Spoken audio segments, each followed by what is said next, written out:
Welcome to this week's Sideline View at the Hockey House downtown Brainerd here, and I think despite the week of state hockey tournaments, Brainerd has basketball fever this week. They took Bemidji apart last night in the first round of the section tournament, and got Buffalo coming up, and just some of your thoughts on that game last night. You covered it, and maybe what's coming up Saturday. Bemidji didn't see a shot they didn't like taking, and they couldn't find one they could make, though.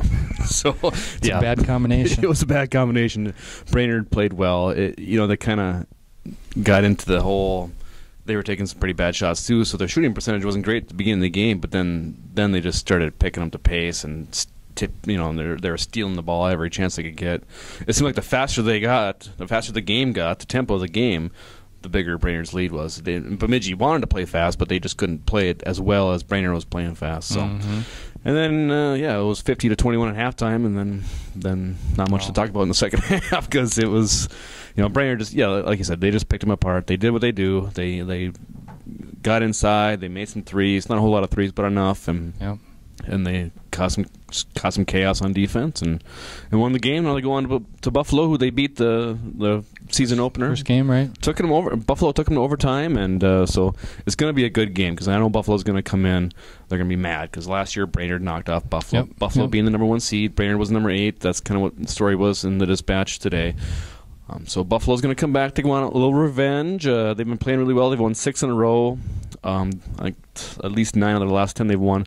The one game they lost was to St. Michael, who they beat yesterday. The score was like 45-39 for a really low-scoring game. Stanfield said the Bison's defense is really, really good. That's kind of the strength. So we'll see if Brainerd can score some points against a good defense.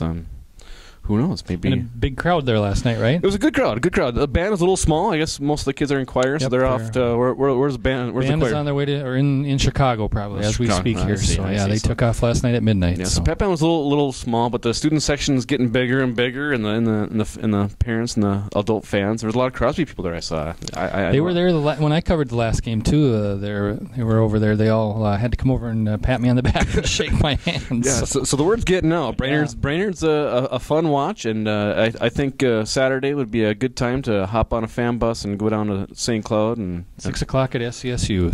So and it's going to be a good game. It might be close. I don't know. I'm going to say Brainerd's going to win, but it'll be close and it'll be fun seeing how far they can go this year. Also have another big section championship. That Brainerd game will be a section semifinal, but we have a section championship girls game.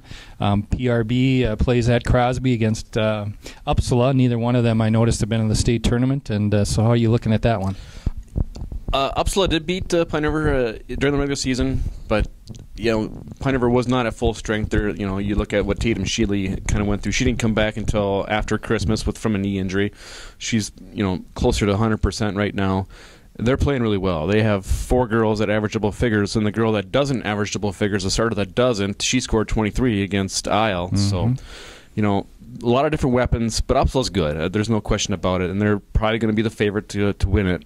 But Pine River, who knows? I mean, it's that's why you play the game, and they're both quality teams. And Randy Schwegel's never been to a state tournament as a head coach. He's been there as an assistant coach, but never as a head coach. So good luck to him. I would imagine Crosby's going to be rocking over there. It ought to be a great atmosphere, and I think so. It's a good gym. It's a very good gym, and then also wish Randy Schwegel and John Reaver, who's his assistant coach, best of luck. To the best people in our area that we work with. I know Randy's been 30 plus years at PRB and coaching girls basketball for a long time, and they have never been there, so it'd be great to see those guys get a reward to go. So good girls. They've been there since Sheely and Ackerman have started since 8th grade, so they've certainly. And he said these girls just have been in the gym all the time in the weight room, so hopefully they can pull her through and get there next week. So it would be nice. Just to wrap up a little bit, last week hockey, we had a couple of disappointing section championship games in the area. Brainerd lost to Moorhead 2-0 at St. Cloud State. Very tough game. Really was a 1-0 game. They got an empty netter in the last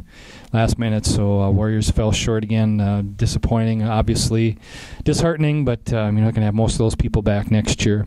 And Little Falls fell short against St. Cloud Apollo in the Section 6-1A the next night.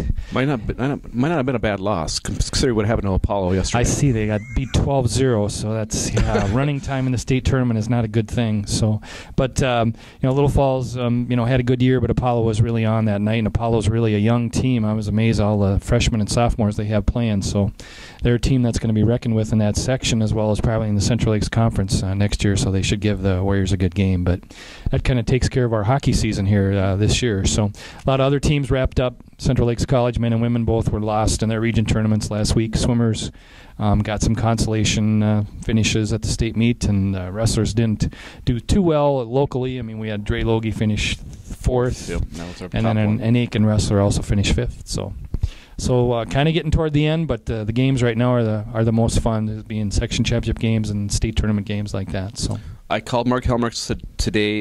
If when Pequot boys win tonight, they'll play Crosby, but it will be in Bemidji, not in Brainerd. So for those people that wanted to know that, it will be in Bemidji, according to Mark Helmerich. Well, he's a good source, so we'll take his word for it. So he knows. That'll about wrap it up for this week. Thanks a lot. We'll talk to you next week, and hopefully we've got a couple of winning basketball teams to continue talking about. Absolutely. Goodbye. Thank you.